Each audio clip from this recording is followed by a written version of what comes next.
Well, the rail union boss Mick Lynch is to meet the government later this morning after the RMT announced another fresh wave of rail strikes, this time over the Christmas period. Transport Secretary Mark Harper has said ahead of the meeting that he will not negotiate with Mick Lynch, and the government cannot afford inflation pay rises. Well, joining us now is Steve Hedley, former RMT Assistant General Secretary. Good morning to you, Steve. Good morning. Thank you for the invite. A pleasure. You're talking to the Transport Secretary, Mark Harper. What's the point of talking? The strikes are definitely going to happen, aren't they? You've already agreed to that. What are you hoping that could come out of these talks? Well, obviously, it's better to talk and actually they go on strike and put the strikes on. But the fact is that Harper has already made it clear that there's no more money on the table. So unless there's a change of mind, I believe the strikes will go ahead. And I think that the reality is now that the strikes need to be escalated in order to win. There need to be more days of action, not just a couple of days per month. And they need to be coordinated with all the other workers who are suffering exactly the same fate. Inflation's rampant, mortgage prices have gone through the roof, and people need a pay rise.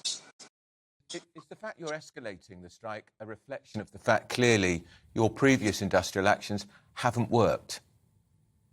Well, I think so. I mean, I think the whole strategy of taking a couple of days a month is not being effective, and I think that that needs to be coordinated.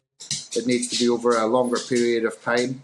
We need a substantial piece of industrial action, and it needs to be coordinated with other workers. So I think that would be the successful tactic. I don't really understand the tactic of taking a couple of days and then waiting a month and then cancelling strikes so people can go and sell poppies and then cancelling strikes for so-called intensive talks. The membership were absolutely livid when that happened. It's in danger of losing momentum, and I hope Lynch and the leadership actually do what the members want and put on a substantial piece of industrial action to get the government to the table in a meaningful way.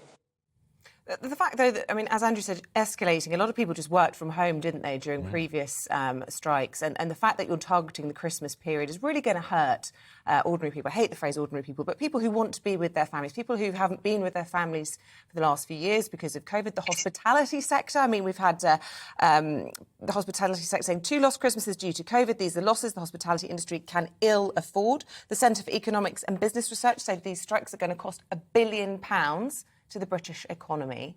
I mean, it's really hurting ordinary working people. Well, I accept it's going to hurt businesses, but it's not going to stop ordinary people getting home for Christmas. It isn't Christmas Day, Boxing Day. Well, of course it's not. I mean, that's just ridiculous. And I mean, I think it's, a bit rich that people who don't care about working class people, how they get on most of the year, are suddenly really concerned about them because the RMT is strike on Christmas. What absolute hypocrisy. The fact is, if it's costing that much money, if it's costing £1 billion, then get the pay rise. It's only cost a fraction of that. So if the government want a solution and they want to save money, the solution is simple. They just need to give a pay rise in line with inflation. They simply can't set a precedent and give you what you're asking for because, as you well know, every other union will then come out and ask for the same. And as you described in your first answer, the country's facing an extremely difficult future. We're heading into recession, interest rates and inflation all soaring. We can't afford to give everyone what they want at the moment.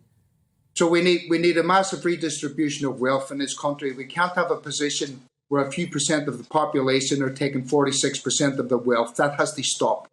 There needs to be massive taxation on people over £100,000 a year. There needs to be massive taxation on profiteering oil companies and profiteering petrol companies. What's this got to do with the railway? We need to fill loopholes in tax. We need to stop people offshoring their tax to the Cayman Islands. Yeah. And then there'll be enough money. There'll be enough money for everybody to have a pay rise in this country. And by the way, finally, inflation is not being fuelled by pay rises. Inflation is being fuelled by profiteering companies. There's scalping going on at the minute. And what scalping means is that not only are people making profits, they're using the energy crisis to make excessive profits. And that's happening right across the piece. So the reality is that workers are being forced to take action. They can't have the position where many workers, public sector workers, over the past decade have lost about 20 to 25% of their basic pay in real terms. So that's the reason not only the RMT, but unions right across the piece, from the nurses for the first time in their history to the Union of Communication Workers, to the University College Union, right across the piece, workers are being forced to take action just to keep pace with inflation. Mr. Hedley, of course, you've chosen Christmas for the latest wave of strikes to inflict maximum damage, to get maximum publicity. And Isabel's quite right, isn't she? This could have a serious effect on people's Christmas plans because, by your own admission, the strike's not, it has to be effective if it's going to work. So that's why you've chosen Christmas. Well, when would you suggest that people? Well, I would suggest you don't go on strike at all. Well, I would suggest you don't go on strike at all. You just asked me a question. I'm telling you what I said. I wouldn't go on strike at all. Is that what people should do? Yeah, I wouldn't go on strike at all. How much have your members lost, Mr. Hedley? How much have your members lost? Is that what should happen? How many thousands of pounds have they lost? Sorry? How many thousands of pounds in wages have your members lost? Well, how many thousands of pounds in wages have our members lost by a 20%? You don't want to answer the question.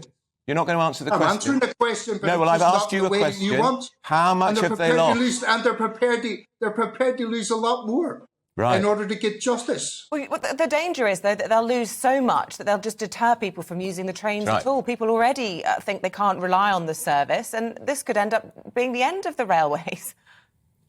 Oh, for goodness sake, really?